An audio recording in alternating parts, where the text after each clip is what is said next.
राष्ट्रीय कदम समाचार सेवा में आपका स्वागत है।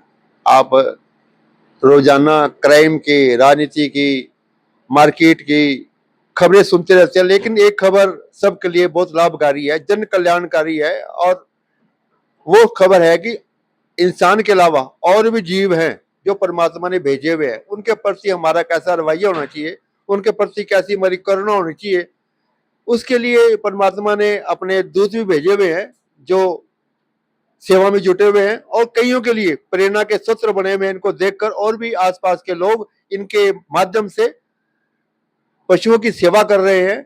लेते हैं जानकारी कि भाई साहब को आपको ये प्रेरणा क्यों मिली, कैसे इस सिस्टम को चला रहे हैं, किस प्रकार की सहयोग की अपील सरकार से करते हैं और किस प्रकार के सहयोग की अपील यहाँ की जनता से करते हैं। नमस्कार जी। नमस्कार सर। शुभ नाम सर? आप सर मेरा नाम नितेश है। नितेश जी, संस्था का नाम क्या आपकी? सर मेरी संस्था का नाम है care of loyals and environment foundation. जी। हमारी जो संस्था है पशुओं पे, पक्षियों पे और नेचर के प्रति हम काम करते हैं। हमारा जो जीवन का लक्ष्य है कि कोई भी जानवर, गाय, भैंस, कुत्ता, बैल, गाड़ी, कुछ भी जो भी है, कोई सड़क पे प्यासा भूखा ना मरे, कोई दर्द से ना मरे, ताकि अगर किसी को चोट भी लगी, देखो हम लोग सब गाड़ियां चलाते हैं, बाई चांस हमसे भी कई बारी हो जाती है टक्कर। ये नहीं है कि हमने जानबूझकर कर दिया, ऐसा कुछ नहीं है। कई बारी हो जाता है कि टक्कर लग गई या किसी के चोट लग गई, तो हम उनको बचाते हैं, हम उनको उठाते हैं, अपने पास हम रखते हैं।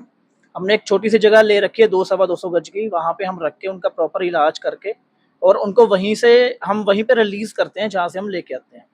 इसके साथ साथ हम नेचर पे भी काम करते हैं। जैसे कि आपने देखा होगा सर, आजकल बहुत कूड़ा कचरा फैला होता है सड़कों पे। तो हमारा मोटो ये है कि जो कूड़ा कचरा अपने घर का जो वेस्ट है उसको हम बेस्ट टू बेस्ट मैनेज कैसे करें और उसका यूज कैसे किया जाए, ताकि जो डंपिंग ग्राउंड्स हैं वहां पे भी कचरा कम जाए, एंड जो हमारा घर का जो कचरा वेस्ट है उसको भी हम अच्छे से यूज करें, ताकि हम पर्यावरण को बचा सकें और पेड़ पौधे ज्यादा से ज्यादा लगा सकें। तो हम पशु पक्षी पे भी काम करते हैं, सब पे, नेचर पे भी करते हैं। और अभी हम अक्षित भैया की मेहरबानी लगा लो या एक सहायता से हम कुछ पानी के बाउल्स लेकर आए हैं, ताकि जो गलियों में कुछ गायें हैं, कुत्ते हैं, कोई भी जानवर है, ताकि वो प्यासा ना रहे। क्योंकि आने वाले टाइम में गर्मी बहुत बढ़ने वाली है, ग्लोबल वार्मिंग बहुत ज़्यादा, जिसकी वजह से टेम्परेचर बहुत हाई जा रहा है। तो आधे से ज़्यादा पशु पक्षी तो बेचारे प्यास के मारे भूखे प्यासे ही मर जाते हैं। एक्सीडेंट तो बहुत चलो रेयर है, चलते रहते हैं कि भूख प्यासे वो बहुत ज़्यादा सर्वाइव करते हैं, तो उसकी वजह से वो सड़कों पे ही दम तोड़ देते हैं।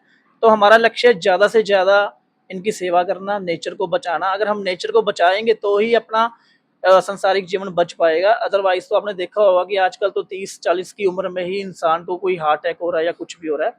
तो बड़े केस सुनने में आते हैं। अभी रिसेंटली आया, एक 24 साल का लड़का था, डेराबस्सी हॉस्पिटल में मेरे सामने खड़ा हुआ, एकदम से उसको हार्ट का अटैक हुआ, तो डॉक्टर ने उसी टाइम उसको मृत घोषित कर दिया। तो हम चाहते हैं कि अपना जो संसारिक जीवन है वो कम से कम 60-70 साल तो अपना जीवन जाए। अगर हम वातावरण को, एनवायरनमेंट को बचाएंगे तो ही ये पॉसिबल है, उसके बिना तो कुछ भी नहीं है। तो मेरी आप सबसे रिक्वेस्ट ये है कि हमारे साथ जुड़ें, कुछ ना कुछ अपना सहयोग देते रहें, ताकि हम सारे मिलजुल कर इस अभियान को पूरा कर सकें। देखो, समाज सेवा भी बगैर पैसे की होती नहीं है। जी सर। जनता का सहयोग हो तो बड़े बड़े लक्ष्य भी प्राप्त सर। किए जा सकते हैं। किस प्रकार की आप सहयोग की अपील करते हैं सरकार से, और किस प्रकार की अपील करते हैं अपने आसपास के लोगों से? सर पहली बात तो सरकार से हमारी बस यही अपील होती है कि जो अभी हम अभियान चला रहे हैं, लाइक हमने कोई पानी के बर्तन रखने हैं, कुछ भी रखने हैं, तो सरकार से हमारी यही अपील है कि हमें कुछ कुछ एरियाज एलोकेट कर दिए जाए, जहाँ पे हम उनको, जानवरों को या पशु पक्षियों को हम प्रॉपर खाना दे पाएँ और पानी दे पाएँ। क्योंकि अगर हम वैसे रखते हैं तो बहुत से लोगों को, आसपास लोगों को इतराज होता है, हमारे घर के आगे नहीं रखना चाहिए, हमारी शॉप के आगे नहीं रखना, यहाँ पे गंद फैलाते हैं। तो हमारी एक सरकार से यही अनुरोध है कि हमें एक पर्टिकुलर स्पेस दे दी जाए हर एरिया में, कि आप यहाँ यहाँ ये बाउल रख सकते हो। एंड उसके बाद जो आसपास के जो लोग हैं उनसे भी हमारी यही गुजारिश है, अगर हम लोग बाउल रख रहे हैं तो उसको सिर्फ फिल कर दीजिए, आप पानी डाल दीजिए, खाना डाल दीजिए।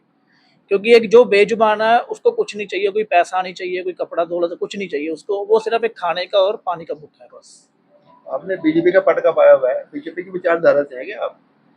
सर मैं सीरियसली बताऊं तो मैं एज सच मैंने कभी नहीं कोई बीजेपी या कांग्रेस या कुछ ज्वाइन करा। मेरे लिए सब एकजुट है, एक बराबर है। बीजेपी बहुत अच्छी है। मैंने जैसे जैसे कारनामे सुने, अभी मोदी साहब ने जो कर रहे हैं बहुत अच्छा कर रहे हैं काम। ठीक है, कुछ मतलब मैं जाहिर करना चाहूँगा एनिमल जो लवर हैं, पशु प्रेमी हैं, उनके प्रति भी उन्होंने बहुत कुछ दिया है। अभी जैसे दिल्ली में भी कुछ उन्होंने स्पेस एलोकेट करी है, कुछ बजट पास किया है, तो उसके लिए भी शेल्टर्स बन रहे हैं। उनका ये अच्छा विचार है कि शेल्टर बनाए जा रहे हैं ताकि कुछ जो डॉग सड़कों पे मरते हैं या उनको खाना नहीं मिलता है, तो वो प्रॉपर वहाँ पे उनको एक जगह दे के उनको सुरक्षित कर रहे हैं। कहाँ रहते हैं? इसी बाड़ में रहते हैं आप? हाँ जी? इसी बाड़ में रहते हैं आप? नहीं सर, मैं बेसिकली डेराबस्सी से हूँ। अच्छा, अलका सैनी जी समाज सेवी यहाँ से प्रत्याशी हैं, हाँ जी, हाँ जी। कैसी समाज सेवी हैं वो? सर, मैं अक्षित भैया को जानता हूँ, मैम को तो मैं बहुत कम मिला हूँ, बट भैया जो हैं बहुत अच्छे हैं, बहुत नाइस है। हमारे साथ हमेशा खड़े हैं, चाहे दिन में कॉल करो, चाहे रात में कॉल करो, इनको तो हमेशा ये फ़ोन भी पिक करते हैं और हमारी मदद करने के लिए हमेशा आगे भी रहते हैं।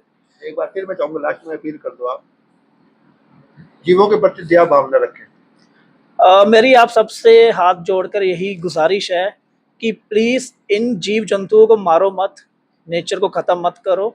अगर जीव-जंतु और नेचर ख़त्म होगी तो हमारा जीवन जो है वो बिल्कुल भी पॉसिबल नहीं है कि हम जी सकें इनके बिना। हमारा जो जीवन है इनके साथ ही है, तो इनसे आप सब लोग प्यार करें, इनका ध्यान रखें। अगर आपको किसी भी चीज़ की या किसी भी मदद की रिक्वायरमेंट है तो हमें कॉल करें। Thank you sir.